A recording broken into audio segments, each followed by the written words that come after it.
SNX Marathi, Siddheshwar news express, सत्यासाठी SNX सोबत। सोलापूरच्या विडी कामगारांच्या 29 वर्षांच्या संघर्षाला ऐतिहासिक यश।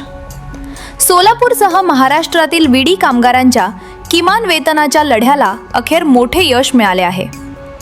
CITUच्या नेतृत्वाखाली आणि ज्येष्ठ कामगार नेते कॉलन नरसय्या आडम मास्तर यांच्या मार्गदर्शनाखाली गेल्या जवळपास 29 वर्षांपासून हा संघर्ष सुरू होता। महाराष्ट्र शासनाच्या कामगार विभागाने विडी कामगारांसाठी झोन 1 मध्ये प्रतिदिन 379 रुपये तर झोन 2 मध्ये 361 रुपये किमान वेतन लागू असल्याचे स्पष्ट केले आहे।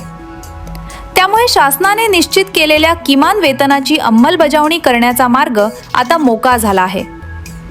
किमान वेतनाच्या अंमलबजावणीसाठी कामगार मंत्री ॲडव्होकेट आकाश फुंडकर यांच्या अध्यक्षतेखाली 8 मे, 20 मे आणि 2 जून रोजी संबंधित विभाग, कामगार संघटना आणि विडी उद्योग प्रतिनिधींच्या बैठका घेण्यात आल्या। विधी व न्याय विभागाच्या अभिप्रायानंतर हे वेतन दर कायदेशीरदृष्ट्या वैध आणि अंमलबजावणी योग्य असल्याचे स्पष्ट झाले आहे।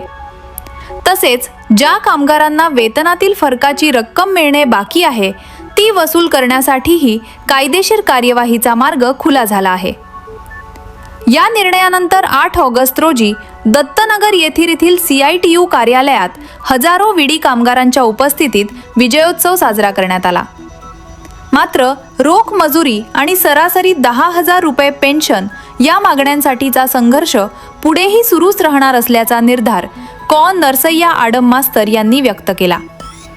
29 वर्षांच्या संघर्षाचा विजय हा विडी कामगारांच्या एकजुटीचा विजय। पहिला मीटिंगला फक्त 5 रुपयाला మేము वाढायचं। నేను సర్కార్కు చెప్పినా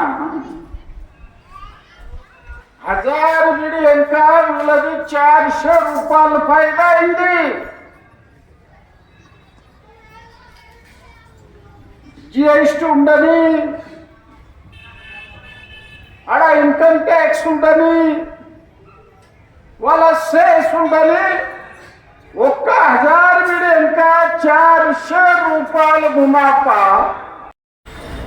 बाबा ही कारखानदारलदी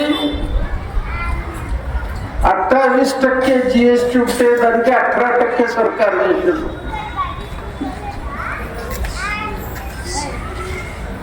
వాళ్ళది ఇన్కమ్ ట్యాక్స్